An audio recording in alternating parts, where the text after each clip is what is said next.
भुजेल जातिका एकदमै खरो खेमराज होइन यो हुनुहुन्छ तर उहाँको जिल्लामा एक दिन पनि एकजनाले पनि संस्कार गरेको देखिएन।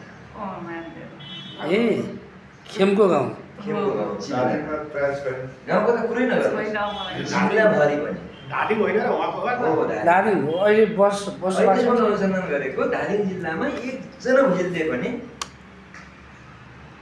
आफ्नो संस्कारमा कसैले पनि यो तपाईँको यो उचित तपाईँले चाहिँ अब यो यसो हुनुमा चाहिँ कसको दोष जस्तो लाग्छ क्या तपाईँलाई?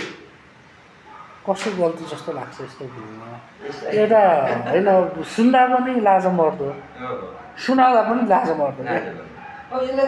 एउटा चाहिँ केन्द्रीय अध्यक्षको गाउँमा बसेर तल्लो तहमा बसेर यी निर्णय गर्न चाहिँ किन भन्दाखेरि होइन म एउटा सामान्य एउटा चाहिँ तपाईँ मेरो चाहना चाहिँ भुजेल हो, सबैभन्दा पहिले त भुजेलको छोरो हो, त्योभन्दा माथि तपाईँ भाषा बोल्नुहुन्छ, भुजेलको संस्कार जान्नुहुन्छ, भुजेलको संस्कार संस्कृति लागु भएको छ, त्यो ठाउँबाट तपाईँ आउनु भएको छ होइन? भुजेलका लागि चाहिँ भाषाका लागि संस्कारका लागि खोलिएका संस्थाहरू, भुजेल जातिको हकका लागि खोलिएका संस्थाका अध्यक्ष तथा त्यसका चाहिँ त्यो नेतृत्व गर्ने मान्छेहरूको त्यसको विपरीतता देखिए त अहिले सिधै भन्दाखेरि होइन? त्यो विपरीत देख्नुमा चाहिँ विपरीत हुनुमा चाहिँ कसको दोष जस्तो लाग्छ क्या तपाईँहरूले कमेन्ट गर्नुहोस्। हजुर गल्ती कसको हो के खास गल्ती कसको हो? त्यो ठाउँमा बस्न उपयोग गल्ती त सिधै मैले त्यही भन्ने गरेको त हो नि। त्यही पनि अब उहाँहरू पहुँच भएको ठाउँमा बसेर होला कम्तीमा पनि भुजेललाई एक कुरा ल्याउन नसके तापनि आफूमा परिवर्तन ल्याउनु पर्यो। जबसम्म म भुजेल हुँ, मैले यो संस्कार गर्नुपर्छ भनेर आफै हुनुहुन्न भने सूर्य भुजेल उहाँकै कार्यकालमा उहाँ केन्द्रीय अध्यक्ष हुँदा हुँदै तापनि आमा पनि बित्नु भयो। पहिलाचोटि हामी भुजेल संस्कारबाटै गर्नुभयो होला भनेर ताकि आमा बित्दा पुग्यौँ हामी मान्छेहरू लिएर जाउँ पनि केन्द्रीय अध्यक्ष हो भनेर गएको ल्याएर पाउनु राखिराख्नु भएको छ। त्यहाँ पसौँ कि नपसौँ भइसक्यो, पसौँ कि नपसौँ तै पनि आइहाल्यौँ भन्न गयो, बुझायौँ मान्छेहरू लिएर आयौँ।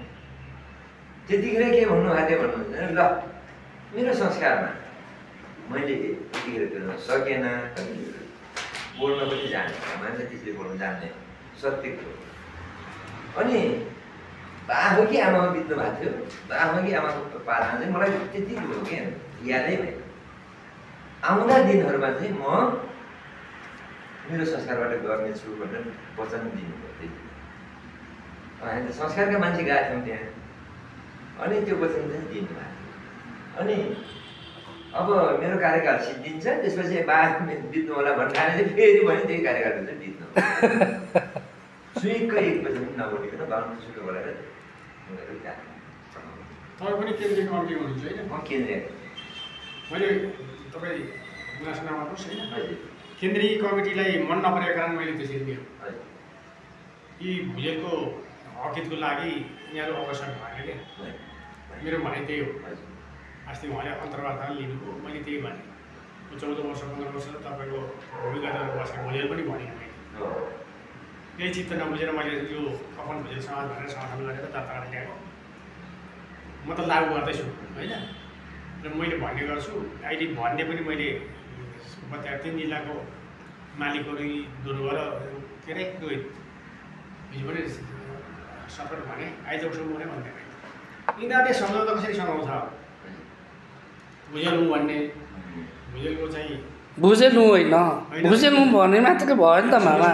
त्यो भुजेल हुँ भन्ने भनेर भुजेलहरूले त गरे हामी त पदमा बसेका मान्छे हुन् नि त भुजेल हुँ भन्ने पदमा बस्ने पछाड मछाड गर्छ हेर्नुहोस्। त्यो त सोच अब कार्यक्रममा जाने एउटा खाता लाउने हामी भुजेल हौँ भन्ने फेसबुकमा लेख्ने गीत अधिकारको लागिमा व्यवहारिक पक्षमा किन नलाग्यो मलाई पनि बस भन्दै थियो तपाईँको